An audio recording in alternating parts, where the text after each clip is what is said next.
Kan Engkau dari apa ke Romo? mana? Engkau Katolik, engkau Protestan? Perkenalkan diri dulu.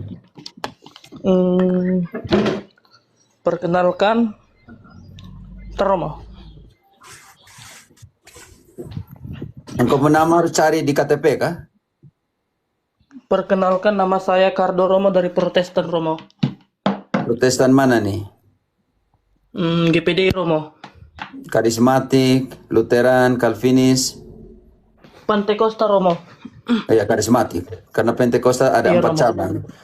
Pentekostas klasik, Pentekostas historis, Pentekostas unisitarian, dan Pentekostas karismatik. Oke. Iya Pantekosta GPDI Romo. Yo karismatik. Oke, silakan. Begini Romo, di dalam saya lupa di mana ayatnya, jangan sembah patung, tetapi Tuhan menyuruh kita buat kerub. Itu bagaimana Romo?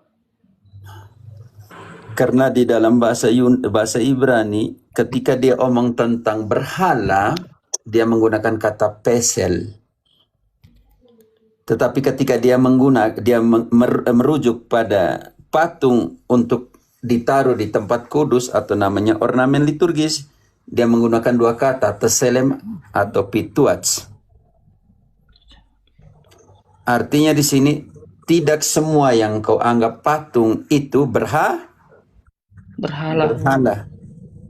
Contoh yang engkau baru ambil tadi di dalam 1 Raja-Raja 6 ayat 23 selanjutnya itu Tuhan menyuruh untuk membuat patung kerubim besar. Tauriel bantu dulu. 1 Raja-Raja 6 1 Raja 6 ayat 23 selanjutnya, ini ayat yang mau diminta oleh saudara kita. 1 Raja 6 ayat 23. Selanjutnya, di dalam ruang belakang itu dibuatnya 2 kerub dari kayu minyak, masing-masing 10 hasta tingginya. Sayap yang satu dari kerub itu 5 hasta panjangnya, dan sayap yang lain juga 5 hasta. Sehingga dari ujung sayap yang satu sampai ke ujung sayap yang lain 10 hasta panjangnya. Juga Tahan dulu, Tauriel. Tahan baik. dulu. Relix 10 hasta tingginya, 1 hasta 4,45 cm. Engkau tinggi berapa, Relix? Tinggi 160 Romo. Kalau 450 cm, berapa kali lipat engkau? 100? Bayangkan 10 hasta, 1 hasta itu 4,45 cm, jadi 450 cm atau 4,5 meter. Dibandingkan dengan tinggimu, berapa kali lipat tinggimu? 160 Romo. Ya. Patung kerubim itu 4,5 meter. Engkau hanya 1,5 meter. Berarti berapa kali lipat engkau supaya sampai dengan 4,5 meter? Bentar Romo. 3 kali lipat. 1,5 kali 3 kan? Iya Romo. Oke. 3. Artinya tinggi sekali atau tidak tinggi sekali kalau 3 kali lipat engkau? Tinggi sekali Romo. Berarti di situ Tuhan salah ketika dia suruh buat itu kah? Enggak Romo. Oke. Di semua dinding-dinding dari pintu bait suci, Tauriel ke ayat 32, contohnya, kita ambil contoh, itu ada patung-patung ukiran yang dilapisi emas, berarti jadi patung di situ. Ayat 32. Pada kedua daun pintu yang dari kayu minyak itu, ia mengukir gambar kerub, pohon korma, dan bunga mengembang. Kemudian dilapisinya dengan emas. Juga pada kerub dan pada pohon korma itu disalutkannya emas. Lanjut Romo. Cukup sampai di situ. Saudara Relix, kalau engkau pasang emas di dalam sebuah ukiran, dia akan berbentuk atau tidak? Berbentuk Romo. Keluarnya seperti begitu tuh Kak. Kalau saya datang di sini juga nanti dia kirim jangan marah ke Mamelan. Engkau kasih mute dulu, engkau mic ya. Oke. Jadi ini masih contoh kecil. engkau pernah tahu bahwa Yahweh Tuhan menyuruh membuat patung ular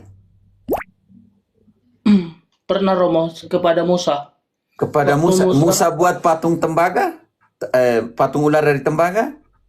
Iya Romo, waktu dia membawa bangsa Israel ke tanah Kanaan. Oke, kita Baru baca langsung Bilangan- ayatnya, oke?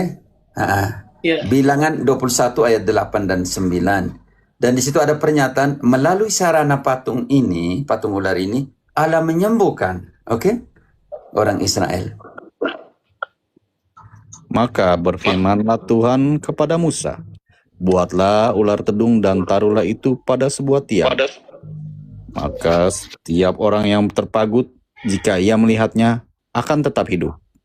Lalu Musa membuat ular tembaga dan menaruhnya pada sebuah tiang. Maka jika seorang dipagut ular, dan ia memandang kepada ular tembaga itu, tetaplah ia hidup. Relix, di situ Tuhan Allah salah ketika dia suruh Musa membuat ular tembaga dan barang siapa melihat ular tembaga itu sembuh, Tuhan salah di situ? Tidak Romo. Berarti tidak semua patung adalah Berhala. Sekarang engkau harus tahu apa itu berhala, oke? Oke, Ya, 1 Romo. Tawarik 16 ayat 26. Definisi apa itu berhala. Engkau umur berapa, Relix? 29 Romo. Suara macam anak 16, berarti saya pikir anak muda. Oke, maaf, saya keliru. Oke. Gak apa Romo. Sebab segala Allah bangsa-bangsa adalah berhala, tetapi Tuhanlah yang menjadikan langit. Keagungan dan Berhala cemarat. cukup. Ya. Berhala artinya ilah-ilah bangsa-bangsa lah. Bangsa-bangsa Ilah-ilah lain. Contohnya nih, karena dia adalah ilah-ilah dari bangsa lain, mereka buat apa? Kita pakai bilangan 25 ayat 1 dan 3. Mereka harus buat altarnya, mereka harus korbankan binatang di depan patung itu. Bilangan Ya, Romo. 25, Romo. Ayat 1 sampai 3. Kita ambil satu contoh. Bagaimana di depan patung berhala itu orang Israel buat apa? Oke. Sementara Israel tinggal di Sitim, mulailah bangsa itu berzina dengan perempuan-perempuan Moab. Perempuan-perempuan ini mengajak bangsa itu ke korban sembelihan bagi Allah mereka. Lalu bangsa itu turut makan dari korban itu dan menyembah Allah orang-orang itu. Ketika Israel berpasangan dengan Baal Peor, bangkitlah murka Tuhan terhadap Israel. Oke, sudah bisa mengerti di situ, Relix. Jadi di depan berhala itu, patung berhala itu, mereka buat altar, bunuh korban, oke, binatang dan makan dagingnya. Kita ambil contoh yang paling nyata ketika Musa naik ke gunung Sinai untuk terima perjanjian. Apa yang dibuat Harun dan orang Israel yang ada di bawah. Kita langsung contoh di situ. Di situ harus ada proklamasi. Inilah Allah kita. Oke. Yang telah mengeluarkan kita dari Mesir. Tetapi mereka buat patung lembu. Dan di depan patung lembu itu mereka buat apa? Ini penting sekali. Oke. Keluaran 32 mulai dari ayat 1. Maaf ya teman-teman karena banyak Protestan yang berpikiran menyamakan patung dengan berhala. Jadi kita tabah sedikit. Oke. Ketika bangsa itu melihat bahwa Musa mengundur-undurkan turun dari gunung itu, maka berkumpullah mereka mengerumui Harun dan berkata kepadanya, "Mari, buatlah untuk kami Allah yang akan berjalan di depan kami, sebab Musa ini orang yang telah memimpin kami keluar dari tanah Mesir. Kami tidak tahu apa yang telah terjadi dengan dia." Lanjut ya, Romo. Artinya di situ, Relix, artinya di situ, mari buatlah untuk kami Allah atau ilah karena A kecil ya. Semua A yang kecil diganti ilah ya, Tauriel, supaya bisa dibedakan. Baik. Oke, Relix. Jadi ilah-ilah itu buatan tangan Tangan manusia. manusia. Ini penting sekali. Oke, lanjut ayatnya. Dibuat dari apa patung lembu itu? Lalu berkatalah Harun kepada mereka, "Tanggalkanlah anting-anting emas yang ada pada telinga istrimu, anakmu laki-laki dan perempuan, dan bawalah semuanya kepadaku." Oke, sekarang Lalu langsung ayat 4. Langsung ayat 4. Yang dari hasil kumpulan itu, anting-anting dan semuanya itu dibuat apa? diterimanya itu dari tangan mereka, dibentuknya dengan pahat, dan dibuatnyalah daripadanya anak lembu tuangan. Kemudian Oke. berkatalah mereka, Sekarang penting, reliks. Ketika sudah dibuat patung lembu itu, sekarang Harun harus memproklamasikan patung itu adalah apa?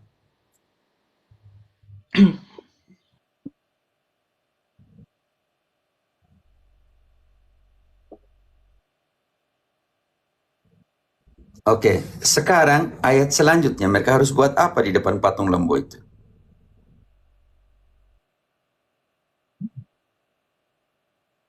Garis bawahi dulu. Yang pertama mereka harus proklamasikan bahwa patung lembu itu adalah ilah mereka. Yang kedua, di Mereka. depan patung itu mereka mendirikan relax. Ayat yang barusan dibaca. Mendirikan patung. Bukan, baca kembali Tauriel. Di depan patung itu membuat patung nih. Dan Harun memproklamasikan, inilah Allah kita yang mengeluarkan kita dari Mesir. Dan di depan patung lembu itu mereka mendirikan apa? Tauriel, baca kembali.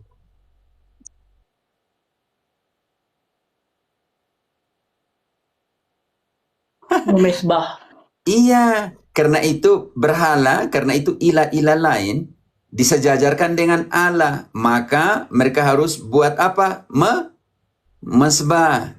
Oke, sekarang apa yang terjadi? 2 ayat berikutnya. Tidak, ayat 5 dan 6.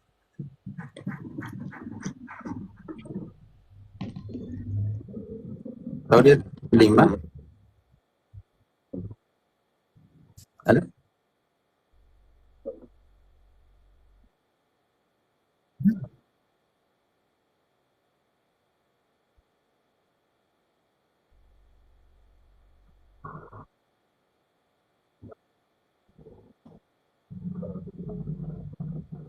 Relax, di situ ada berapa unsur? Yang pertama, harus ada patung itu yang dikatakan harus diproklamasikan sebagai ilah. Yang kedua, Ilah. didirikan di depan patung itu altar atau Altar. mesbah. Dan yang ketiga, di atas mesbah itu mereka persembahkan binatang dan tumpahkan darah dan mereka makan. Pertanyaan saya untuk engkau, berapa kali engkau lihat di gereja Katolik seorang Katolik pergi ke depan patung, contohnya Bunda Maria, dia buat altar, dia bunuh binatang di sana dan dia makan dagingnya di depan patung itu. Berapa kali engkau lihat itu? Kalau saya melihat, belum pernah saya lihat rumah. Memang tidak akan pernah karena bukan itu hanya hiasan yang kita namakan itu ornamen liturgis. Di bait suci di Yerusalem begitu banyak patung, bisa mengerti? Bisa Romo. Dan Yesus berapa kali dia masuk bait suci? 12 kali Romo. Banyak kali Yesus masuk bait suci. Gereja perdana, orang-orang, contoh kita langsung ke gereja perdana ya. Gereja perdana, langsung ke Kisah 2 ayat 46. Mereka tiap hari pergi kemana? Romo, maaf, itu suara lektor nggak kedengaran di bawah. ya, coba saya ulangi tes ya. Udah dengar? Kedengaran. Jelas kok. Yes. Tapi kita yang di atas, tapi yang di bawah? Yang tidak dengar kalian keluar dulu, setelah mungkin ada dia sendiri tidak dengar, yang lain dengar begitu. Ya. Mungkin coba dulu si Ratu kedengaran nggak untuk membandingkan. Oke, saya coba baca ya. Kisah 2 ayat 46. Dengan bertekun dan dengan sehati mereka berkumpul tiap-tiap hari dalam bait Allah. Tahan dulu, cukup hanya butuh di situ. Relax. Tiap hari gereja perdana pergi ke bait Bait suci. dari pintu bait suci, semua dekorasi di dalam bait suci sampai ke ruangan Maha Kudus, ada patung atau tidak? Yang Ada, telah kita Romo. baca tadi di dalam 1 Raja-Raja, ada patung-patung atau tidak? Ada Romo. Ada. Di situ gereja perdana, Yesus dan gereja perdana, mereka bilang runtuhkan semua patung-patung? Tidak Romo. Tidak. Karena itu berhala adalah ilah-ilah dari bangsa-bangsa lain. Lain. Dan sekarang engkau harus mengerti bahwa untuk mengatakan itu adalah penyembahan berhala, dia harus punya 3 unsur. Patung itu sendiri, Mas Ba itu bantu dulu 1 Raja-Raja kalau tidak salah. Hakim-Hakim, maaf. Hakim-Hakim 6. Hakim-Hakim 6 ayat 25-26. Tauriel coba dibaca, bisa tidak?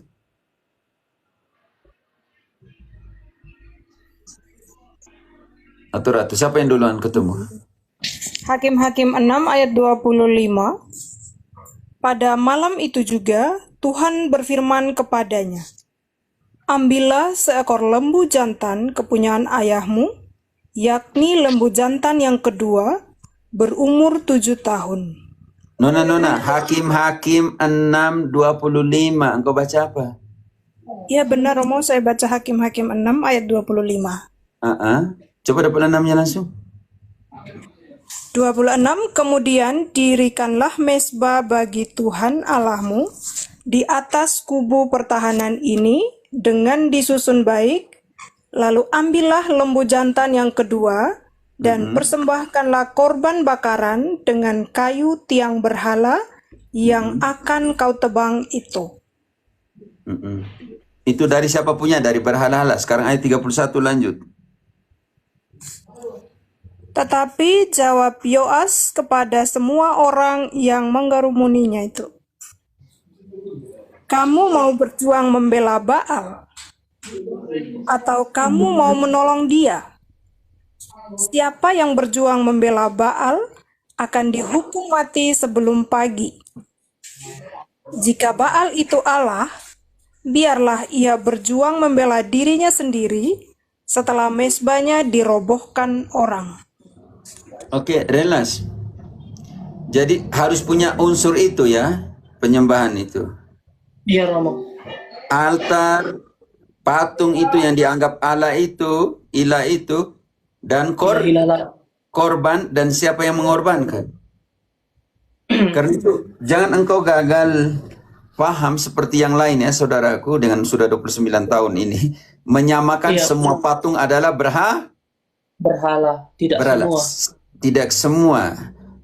Tidak semua patung dikatakan berhala. Yang berhala itu adalah ilah-ilah dari bangsa-bangsa lain.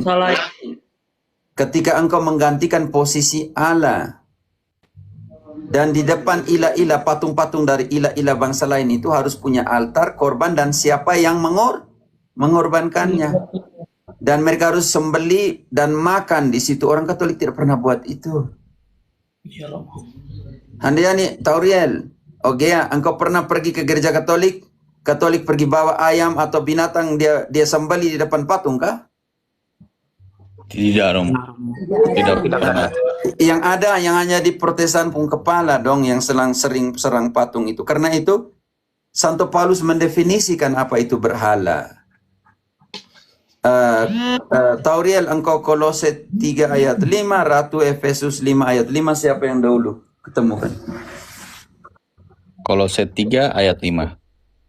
Karena itu matikanlah dalam dirimu segala sesuatu yang duniawi, yaitu pencabulan, kenajisan, hawa nafsu, nafsu jahat, dan juga keserakahan, yang sama dengan penyembahan berhala.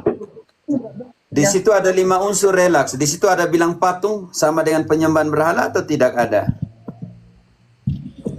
Ada Romo. Engkau 5 hal. Baca kembali. Makanya kau dengar baik-baik. Baca kembali. Saya kurang paham. Karena itu matikanlah dalam dirimu segala sesuatu yang duniawi, yaitu pencabulan, kenajisan, hawa nafsu, nafsu jahat, dan juga keserakahan, yang sama dengan penyembahan berhala. Ada patung di situ? Tidak Romo. Sekarang Efesus 5 ayat 5. Apakah ada patung? Efesus 5 ayat 5. Karena ingatlah ini baik-baik. Tidak ada orang sundal, orang cemar, atau orang serakah. Artinya penyembah berhala yang mendapat bagian di dalam kerajaan Kristus dan Allah. ada patung di situ? Tidak, Romo. Bayangkan kalau kita baca Keluaran 20 ayat 18 selanjutnya, kita akan temukan bahwa dari kedua kerubim itu Allah akan berbicara kepada Musa. Dari kedua patung kerubim itu. Karena itu yang namanya ornamen liturgis.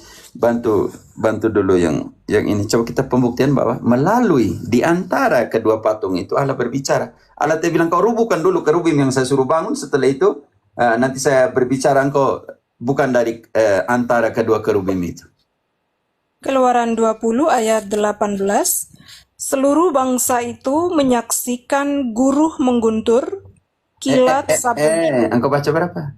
Keluaran Keluaran 20 ayat 25 ayat 18. Baik, Romo.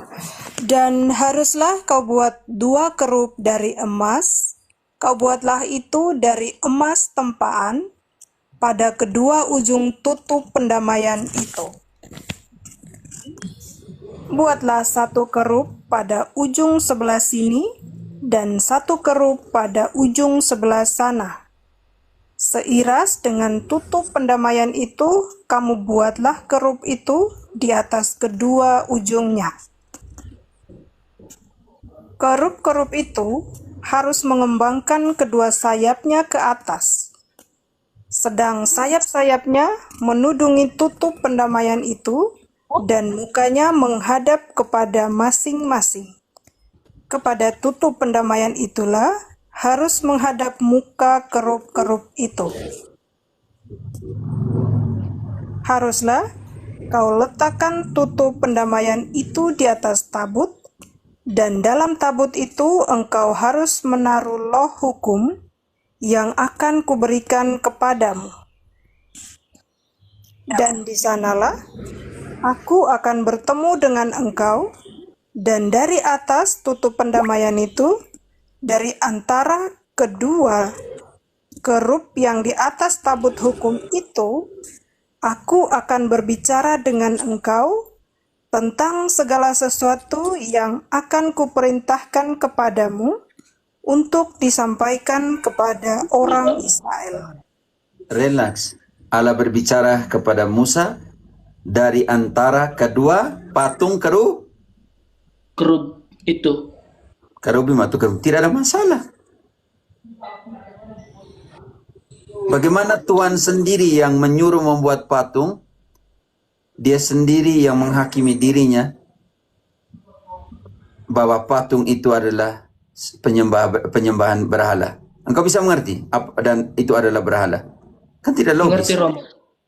Karena itu harus dibedakan antara patung yang dikategorikan sebagai berhala dan patung dalam ornamen liturgis, gambar representatif untuk kebutuhan liturgis. Di sini ada satu PowerPoint bagus sekali, sebentar ya. Membongkar sebentar sedikit. Nah, ini saya ada buat PowerPoint. Sebentar ya teman-teman. Bagus sekali pertanyaanmu. Maksudnya minta maaf ya teman-teman Katolik. Harus tabah sedikit karena dia Protestan 29 tahun. Diintroduksi dari awal mula dan sampai sekarang dengan pemahaman yang seperti itu kan kesian. Membongkar mitos penyembahan berhala. Sebuah analisis eksegesis Alkitabiah tentang gambar berhala dan arti adorasi yang sesungguhnya. Begitulah relax. Jadi yang pertama Allah itu adalah satu. Oke. Penting sekali. Mitos yang selalu dikatakan umat Katolik adalah penyembah berhala karena mereka memiliki patung orang kudus Bunda Maria di gereja mereka. Asumsi kehadiran patung atau gambar sama dengan penyembahan berhala. Asumsi dari Protestantisme yang mempunyai mitos di kepalanya. Fakta, umat Katolik memiliki satu Tuhan. Patung adalah representatif visual untuk menghormati, venerasi, bukan Tuhan itu sendiri. Realitas, Alkitab tidak melarang pembuatan gambar seni, melainkan melarang pembuatan gambar ilah lain untuk disembah. Relax. Engkau bisa mengerti di situ dulu. Bisa mengerti tidak, saudara? Mengerti, Romo. Oke, pelan-pelan ya. Lensa Alkitabiah, apa yang sebenarnya yang dihancurkan? Yang dihancurkan itu apa? Bantu dulu Ulangan 7 ayat 25, Ratu.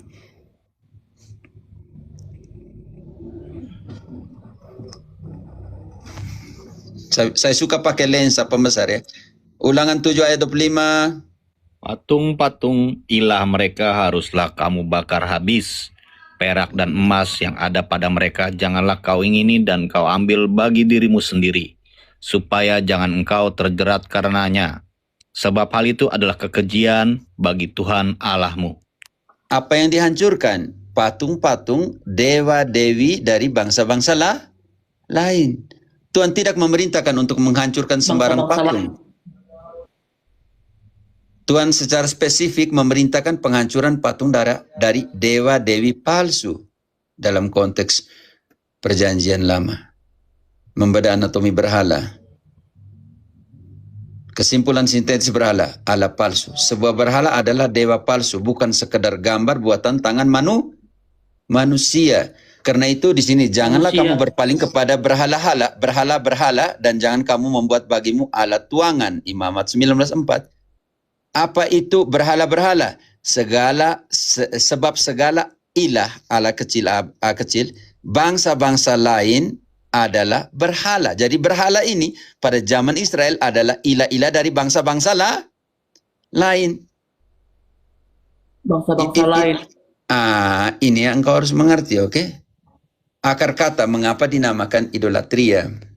Dari idolatria penyembahan berhala, idolon, dewa palsu atau ilah lain. Latria, penyembahan adorasi mutlak. Kesimpulan logis, dosa penyembahan berhala terjadi jika dan hanya jika seorang menyembah latria, sebuah dewi palsu, Jika seorang tidak menganggap sesuatu patung sebagai Allah, maka secara definisi tidak mungkin terjadi idolatria. Makanya pertama, dia harus mengatakan bahwa patung itu dia punya ilah.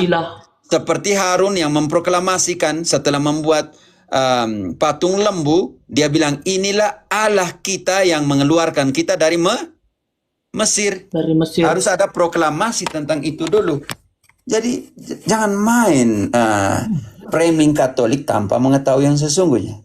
Definisi Rasul Paulus dan Nabi Hosea. Iya, Romo. Oke. Memahami anatomi Allah yang cemburu. Dalam Ulangan 6:15. Kita juga bisa lihat dalam Keluaran 34. Saya tidak mau menjelaskan ini. Saya hanya mau katakan bahwa ada kecemburuan logis dan ada cemburu yang salah.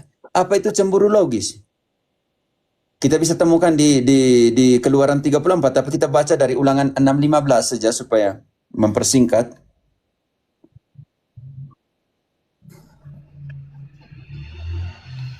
Ulangan 6:15 ya, Romo.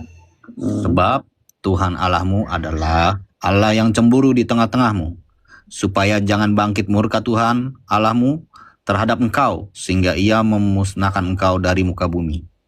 Oke, Allah adalah Allah yang Tauriel, cemburu. Sekarang kita harus analisa cemburu logis dan cemburu yang salah.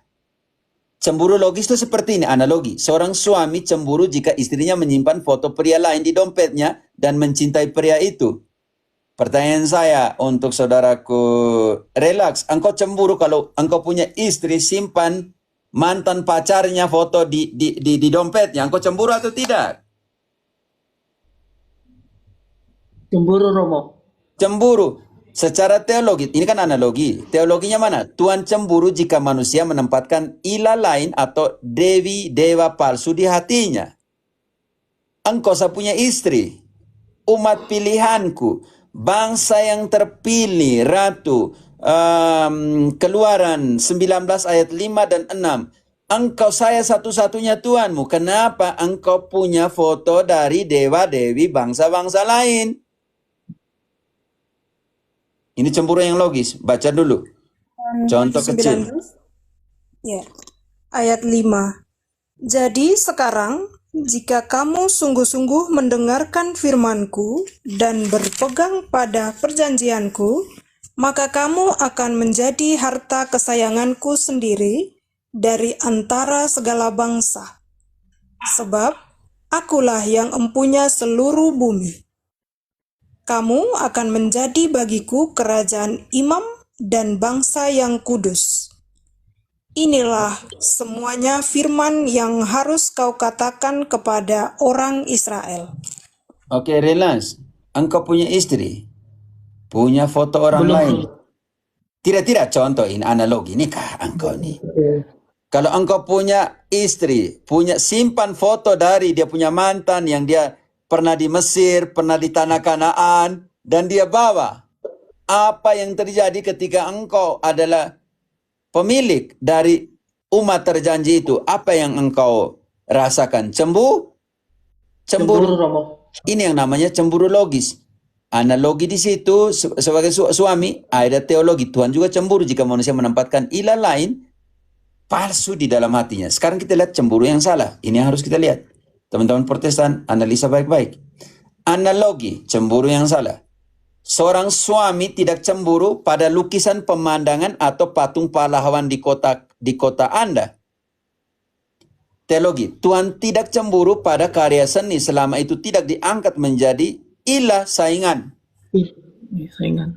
Engkau cemburu ketika engkau pergi ke jalan dengan engkau istri suatu saat engkau pergi bilang istri bilang, "Ush, pemandangan ini indah sekali di lukisan." Contohnya toh engkau pergi ke galeri lukisan dan istrimu bilang, "Ush, mereka ukir ini nih Madonna, aduh cantik sekali." Istrimu cemburu? Cemburu, Romo. Tidak yang lukisan, ngero. Engkau pergi ke galeri lukisan. Oh Lalu iya, Romo. engkau cemburu ketika istrimu bilang, "Uy, ini foto gambar dari Madonna." Istrimu cemburu ketika engkau mengatakan, "Uy, gambar dari Madonna ini cantik." Kau cemburu? Tidak, Romo. Tidak, makanya beda di situ. Cemburu yang salah dan cemburu yang logis. Protestantisme bukannya cemburu yang logis, melainkan cemburu yang keliru, yang salah. Ya. Memikir bahwa semua patung adalah ilah lain. Ya, belum tentu juga. Ya, belum tentu juga. Engkau punya uang 100.000? Punya, Romo. Gambar siapakah situ? Soekarno dan Hatta. Dengan sendiri engkau memandang mereka sebagai ilah lain yang menggantikan Yesusmu? Tidak, Romo. Tidak. Makanya tidak semua gambar, tidak semua patung dikategorikan sebagai Berhala. Oh, berhala. Tolong Protestantisme jangan buat cemburu yang logis masih baik, tapi cemburu yang salah ini, cemburu buta ini berbahaya sekali. Sekarang kita matriks diagnosis patung vs berhala dalam kitab suci. Ini penting sekali teman-teman ya. Objek dibuat. Bait suci Raja Salomo, 1 Raja-Raja 7, kita akan menemukan 12 patung lembu, singa, kerub. Banyak sekali, oke? Anak lembu emas dalam Keluaran 32, patung anak lembu emas. Objek yang dibuat. Oke, lihat saja di sini. Proklamasi umat. Tidak ada. Hanya sebagai ornamen kudus bait suci. Tetapi di dalam Keluaran 32 tadi, Harun berdiri dan mengatakan, "Hai Israel, inilah Allahmu yang telah menuntun engkau keluar dari Mesir." dari Mesir. Harus ada proklamasi mengatakan itu Allah kita. Respon umat tidak disembah. Anak lembu emas di dalam Keluaran 32 disembah, diberi persembahan dan dibuatkan mezbah dan mereka makan dari situ. Bisa mengerti? Bisa, Romo. Sekarang keputusan Tuhan. Bait suci Salomon berkenan kepada Tuhan. Bait suci dipenuh dengan kemuliaan dan Tuhan berbicara dari kedua kerubim. Tidak ada masalah. Anak lembu emas, apa yang terjadi ketika Musa turun? Dikutuk dan dihukum sebagai dosa kekejian. Kesimpulan teks. Niat proklamasi dan penyembahan adalah penentu dosa, bukan keberadaan patung itu sendiri. Karena itu harus mendefinisikan ulang adorasi atau penyembahan. Kadang mereka mengatakan adorasi sama dengan menyalakan lilin. Kan begitu kan? Protestan berpikir tentang Katolik begitu kan? Menyalakan lilin untuk orang terkasih bukan berarti menyembahnya. Bisa mengerti? Iya. Engkau datang bawa bunga kepada istrimu, artinya engkau menyembah dia. Tidak, Romo. Ketika malam hari istrimu lagi masak dan lampu mati dan engkau menyalakan lilin dan datang ke dia di dapur dengan lilin menyala, berarti engkau menyembah kau istri? Enggak, Romo. Kekeliruan, definisi ulang. Bagi Protestan, adorasi sama dengan menyalakan lilin. Adorasi sama dengan berlutut. Jika begitu, bagaimana orang lumpuh di kursi roda menyembah Tuhan? Mereka tidak punya lutut lagi. Mereka tidak bisa berlutut lagi. Artinya adorasi sama dengan berlutut kah? Iya, belum tentu Adorasi juga sama dengan Romo. berlutut. Bagaimana mereka yang lumpuh, yang tidak bisa berlutut? Belum tentu juga Romo. Makanya itu hati-hati dengan menggunakan terminologi seperti itu. Mensinonimkan hal yang kadang tidak logis. Adorasi sama dengan meminta sesuatu. Ketika minta bantuan kepada keluarga, itu artinya penyembahan berhala? Tidak Romo. Tidak, karena itu hati-hati definisikan ulang kata penyembahan. Karena penyembahan ini harus punya 3 kategori. Altar, imam, dan korban. Korban. Oke, Altar. sekarang kita definisikan kembali adorasi penyembahan. Definisi sejati. Adorasi adalah sikap hati dan roh. Mengaku dalam lubuk jiwa terdalam bahwa Tuhan adalah Sang Pencipta yang Maha Kuasa, menguasa atas segalanya, dan menundukkan seluruh eksistensi kita kepadanya. Iya Romo. Oke, bukti fisik adorasi, pengorbanan, sacrifice. Ini penting sekali teman-teman. Teman-teman kalian DM untuk minta semua materi ini. Saya agak pusing karena saya jarang balas orang punya DM ya. Terlalu banyak ini saya pusing. Oke. Tahap 1, bukti fisik adorasi supaya sekarang kita hancurkan semua mitos tentang penyembahan berhala. Ini saya mau malam hari ini juga tidak. Terima kasih untuk sudah tanya. Bukti fisik adorasi, pengorbanan, sacrifice. Tahap 1, perjanjian lama. Umat kuno mengekspresikan adorasi tidak hanya dengan kata-kata, tetapi dengan mesbah dan korban sembelihan hewan. Adorasi kepada Allah. Langsung ambil contoh. Halo? Iya Romo. Oh ya, engkau ada omong tidak? Engkau mute-kan dulu. Oke. Di dalam perjanjian lama, umat kuno mengekspresikan adorasi tidak hanya dengan kata-kata, tetapi dengan mesbah dan korban sembelihan hewan. Bantu dulu Ratu atau Tauriel, Keluaran 29 ayat 36-37. Harus ada mesbah, harus ada korban, dan harus ada imam yang mempersembahkan. Tiap-tiap hari haruslah engkau mengolah seekor lembu jantan menjadi korban penghapus dosa untuk mengadakan pendamaian, dan haruslah kau sucikan mezbah itu dengan mengadakan pendamaian baginya. Haruslah engkau mengurapinya untuk menguduskannya. 7 hari lamanya haruslah engkau mengadakan pendamaian bagi mezbah. Haruslah engkau menguduskannya, maka mezbah itu akan menjadi maha kudus. Setiap orang yang kena kepada mezbah itu akan menjadi kudus. Siapa yang melayani mezbah? Ayat 35. Maka haruslah kau perbuat demikian kepada Harun dan kepada anak-anaknya, tepat seperti yang kuperintahkan kepadamu. Selama 7 hari haruslah kau tahbiskan mereka.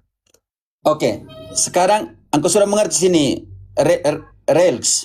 Di dalam perjanjian lama, 3 unsur penting dalam sacrifice, ada adorasi fisik, bukti fisik adorasi pengorbanan, adalah pengorbanan. Di situ ada altar, imam, dan korban. Sudah bisa mengerti? Korban. Apa yang dikorbankan? Turun ke ayat 38. Tauriel. Inilah yang harus kau olah di atas mezbah itu. 2 anak domba berumur setahun, tetap tiap-tiap hari. Oke, sudah mengerti di situ dulu, saudaraku? Sudah Romo. Rel. Sudah, Oke, sekarang tahap 2 namanya tahap transisi, oke? Di dalam Ibrani 10 ayat 8, korban bakaran ini yang di sini di perjanjian baru, perjanjian lama ini tidak berkenan lagi, Ratu. Ibrani 10 ayat 8. 8. Di atas ia berkata, korban dan persembahan, korban bakaran dan korban penghapus dosa, tidak engkau kehendaki dan engkau tidak berkenan kepadanya, meskipun dipersembahkan menurut hukum Taurat. Oke, pertanyaan saya untuk Tariel. Menurut hukum Taurat tadi, imam harus tiap-tiap hari persembahkan korban di atas altar. Yang dibunuh adalah anak domba. Anak domba. Sekarang di Ibrani 10 ayat 8 tidak berkenan lagi walaupun dilakukan menurut hukum Taurat. Engkau tidak menghendaki korban sembelian dan persembahan. Ingat baik-baik, yang dipersembahkan menurut hukum Taurat. Sekarang ayat 9, Ratu, yang ritus Harun ini, binatang ini masih berlanjut atau diganti atau dihilangkan. Dan Relas, engkau kemudian mute-kan dulu mic teman-teman. Tolong setelah karena ada bunyi banyak di situ. Dan kemudian katanya, sungguh, aku datang untuk melakukan kehendakmu. Yang pertama, ia hapuskan supaya menegakkan yang kedua. Artinya di sini korban yang dalam perjanjian lama ini sudah dihilangkan. Ritus Harun, Rel, sekarang kau hidupkan mic. Tahap per tahap ya teman-teman. Jadi di sini bukti adorasi, bukti fisik adorasi, adorasi adalah pengorbanan, sacrifice. Oke. Di dalam perjanjian lama 3 unsur itu. Sekarang di sini di ayat 9 tadi sudah sangat jelas bahwa ritus Harun sudah ditiadakan untuk menegakkan yang kedua. Yang kedua ini apa? Tahap ketiga perjanjian baru yang sekarang ini pengorbanan melalui apa? Ayat 10.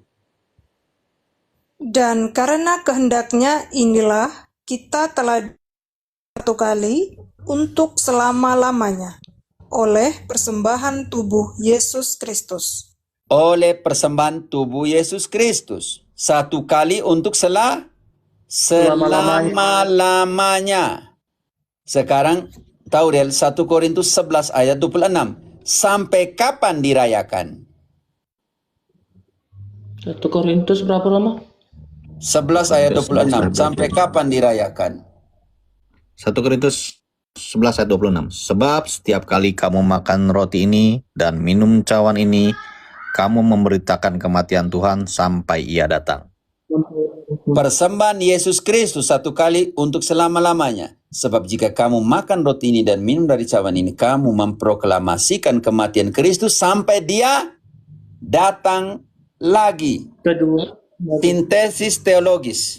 Adorasi tertinggi dalam iman Kristiani yang sejati bukanlah sekadar nyanyian, pujian, jingkrak, dan lain sebagainya, melainkan partisipasi dalam pengorbanan tubuh Kristus.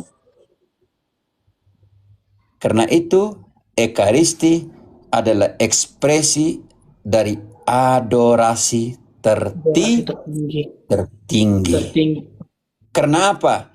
Yohanes 6 ayat 54.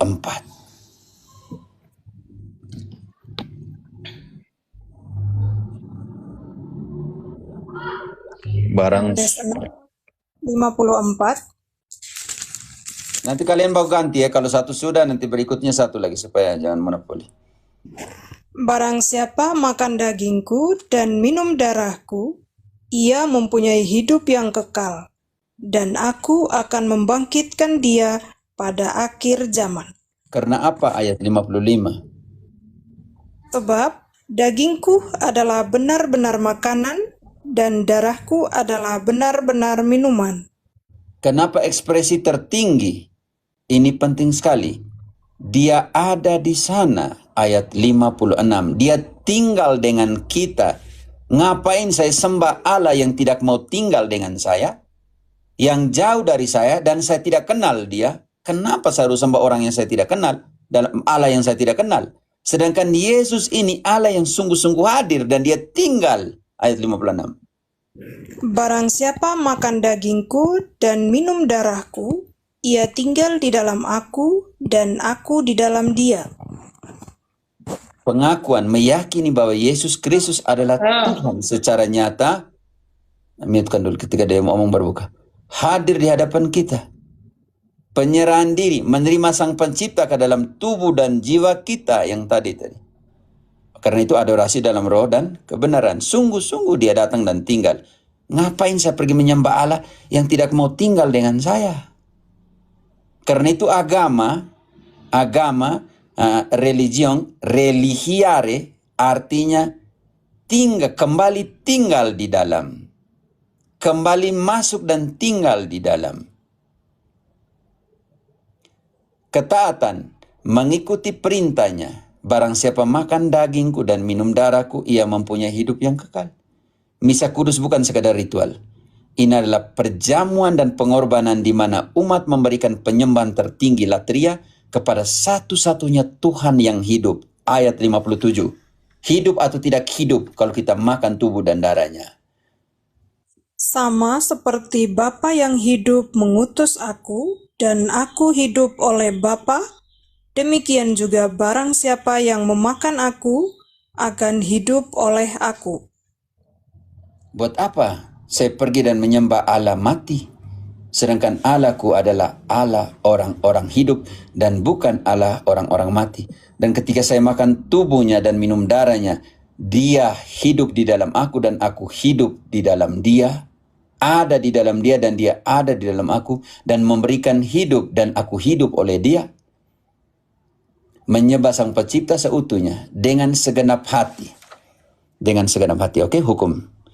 Kasihlah Allahmu dengan segenap hati, yang dalam ulangan 6 ayat 5 diulangi kembali di dalam Tauriel.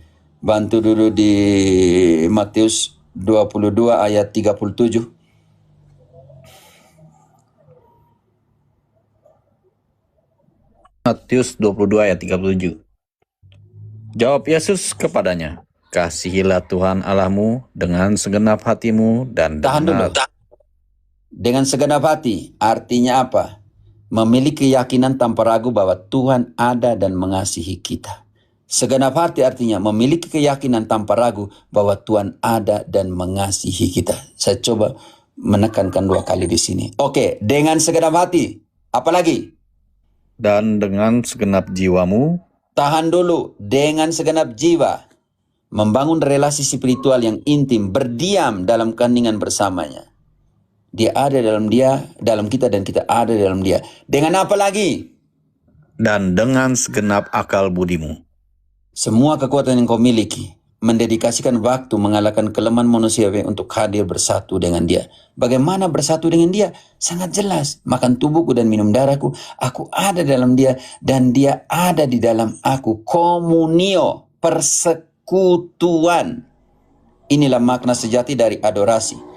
Menolak segala berhala, menundukkan hati, pikiran, dan tenaga, lalu hidup seutuhnya dalam pelukan Sang Pencipta Tunggal.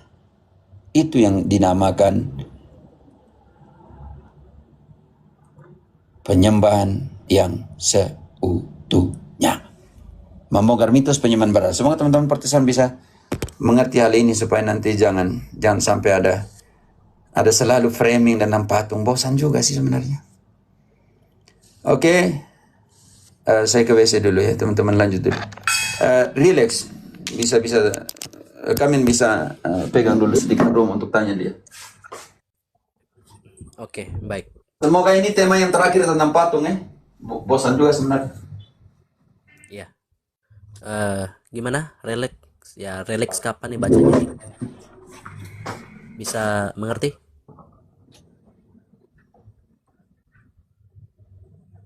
Halo, Iya, Bang. yang bernama Relik. Iya, Bang. Sudah mengerti belum apa yang tadi disampaikan sama Pater? Sudah mengerti semua disampaikan oleh Romo. Oke. Ya. Jadi harapannya ini menjadi the last question ya untuk yang topiknya patung. Ya, orang bosan juga ya. Iya. Nah, dianggap Berarti kita tidak berkembang dalam pertanyaan. iya. Ya, silakan apa mau bilang apa? Berarti tadi apa? Yang pertama dengan kalau menyembah berhala adalah ilah-ilah lain. Lalu? Baru bangsa arti berhala yang saya tangkap ya, teman-teman. Arti berhala bangsa lain. Yang artinya mereka membuat patung-patung buatan mereka, baru mereka sembah. Betul kan, Bang?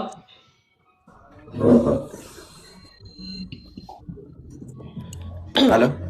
Berarti Romo, ketika kita mencium patung itu berarti kita menghormati kan, Romo? Tidak ada masalah. Berapa kali engkau cium foto mamamu? Relis, berapa kali engkau mencium mencium foto ibumu? Kalau engkau rindu, tanya kami yang di luar negeri nih. Mencium ibu 3 kali, Romo. Bayangkan, itu berarti engkau menyembah ibumu. Oke, sekarang kita pakai analisa 1 Korintus 2 ayat 19. 3 kali. Ya, sekarang kita lihat pakai analisa 1 Raja-Raja 2 ayat 19.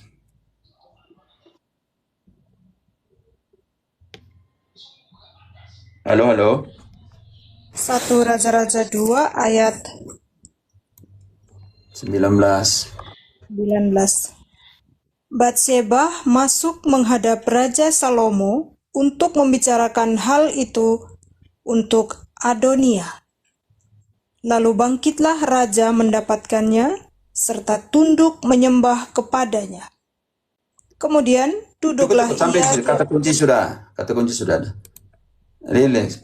Salomo menyembah ibunya sebagai Tuhan. Tidak Romo, tidak Romo. Tetapi di situ dikatakan Salomon buat apa? Baca kembali ayat itu. Engkau dengar baik-baik ya. Engkau dengar tidak ayat tadi? Ya Romo. Dengar Romo. Salomo buat apa di hadapan ibunya? Tunduk Menyembah. Baca kembali. Menyembah. Berarti di situ Batseba Tuhan Allah bagi Salomon. Baca kembali. Batseba, Baca kembali. Batseba masuk menghadap Raja Salomo untuk membicarakan hal itu untuk Adonia. Lalu bangkitlah raja mendapatkannya serta tunduk menyembah kepadanya. Salomon menyembah di situ? Iya. Tidak Romo. Aduh, bagaimana? Iya Romo. Salomo menyembah, Sorry, tunduk iya, menyembah Romo, ibunya. Iya Romo. Tetapi bagi Salomo ibunya Tuhan Allah. Karena ayat mengatakan dia tunduk menyembah. Tidak Romo. Tidak, karena itu hati-hati Tidak, dengan Romo. penggunaan kata itu. Makanya harus Protestantisme harus tahu mendefinisikan apa itu penyembahan yang sesungguhnya. Oke, sudah ya? Semoga bisa membantu memahami. Ya Romo. Semangat, Makasih, semangat. Romo. Cari terus kebenaran ya, Ya, Romo. saudaraku. Ya Romo, karena saya juga belajar apologetika juga sama Romo Patris. Oke, semangat, semangat, semangat. Ya Romo. Oke, silakan yang lain.